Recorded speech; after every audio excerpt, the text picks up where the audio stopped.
That's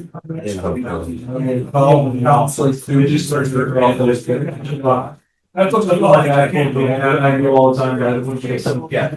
We are back in order for the public hearing on the budget. So first of all, Excuse me, Mr. Mayor, we can't hear. We need to have discussions outside of the room.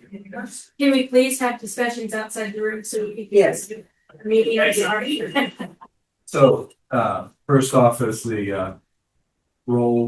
We are again joined by Councilmember Parizek, Councilmember Dominguez, Mayor ProTem McFerren, and Councilmember Shiltz. And this is a public hearing. So first item is 3A, a public hearing on the proposed tax levy for the city of West Riverside. You need the approval of the. I am sorry. Yes, okay. All in favor of approving the agenda for the meeting? Second. And there's a second. Is there a discussion? Hearing none, all in favor signify by saying aye. Those opposed, nay. The ayes have it, and we move to 3A, which is a public hearing on the proposed property tax levy for the city of West Liberty for FY 26-27. Is there a motion to approve the public hearing? Motion to open. Is there a second? Second. Is there discussion? Hearing none, all in favor. Oh, excuse me. The clerk will call the roll. Parizek. Yes. Dominguez. Yes. McFerren. Yes. Shiltz. Yes. Motion passes 4-0. All right. We are now in the public hearing. Are there any public comments? Are there any public comments? Are there any public comments? Hearing none, I would entertain a motion. Is there any correspondence, excuse me, that anyone's received? No, Mr. Mayor, I have not received any correspondence. However, I just wanted to ask, we the council, we like city staff to just provide them the input or information about it was maximum tax levy. Maybe it's just a synopsis so we. Hey, city clerk. You did.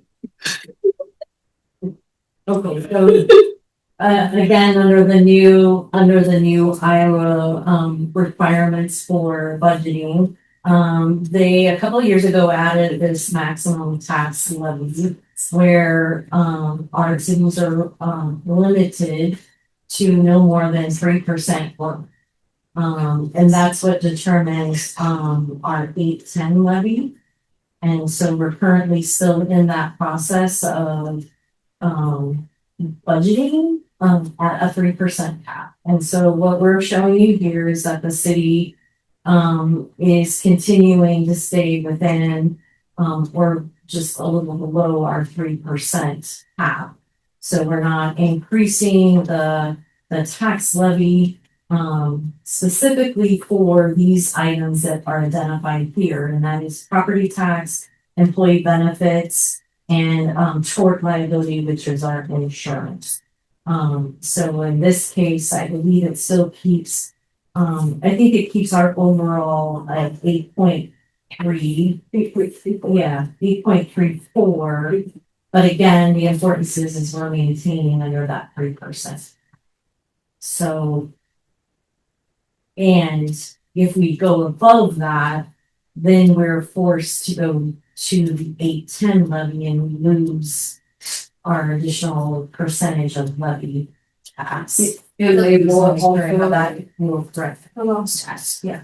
yes. So this is also part of it where within the next 5 years they're trying to get everybody on the same playing field where everybody is getting the same exact amount regardless of your gross size. So it could potentially have an impact on cities that have no growth and have no additional homes to have that property tax. Especially us in the rural, small, Right. census area. We are really going to struggle. And there's also talk about the rollbacks and the 100% for the 60 and older. So there are quite a few changes coming from the pipeline as well.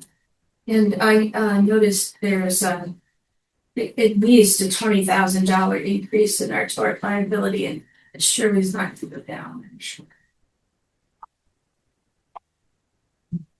It's not.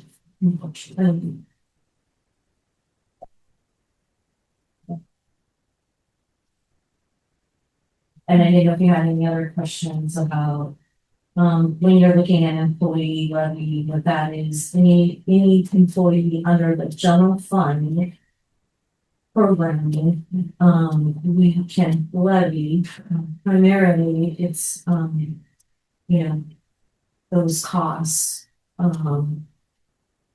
that the general fund wouldn't be able to carry just right now based on how we operate. We would not be able to carry just on the property tax alone. So we do the additional levy for the benefits for that. And then, likewise, I mean, even the percentage even the amount that we're levying for the short levy is not the full cost of what we will ensure just our general fund.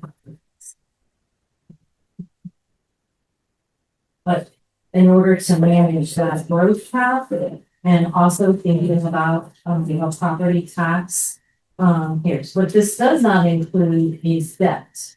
So when we get to the full budget, then that's when you'll see our tax is going to be, it's just not the 8.34, but then it's the levy debt, for the funds that we borrowed that goes on top of that. And that's also the city staff recognizing, a few years ago, council would identify that we did not want to get into a position of having 18 and 19% property tax levies.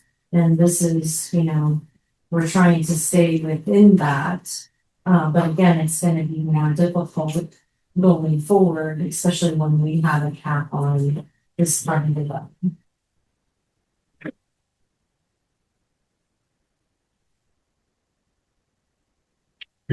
Other questions for the city manager, city clerk, Thank you, Clerk. or other comments or questions in here?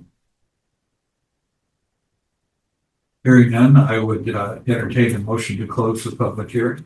Motion to close public hearing. Is there a second? Second. Is there discussion? Hearing none, the clerk will call the roll. Shiltz, Yes. McFerren, Yes. Dominguez, Yes. Parizek, Yes.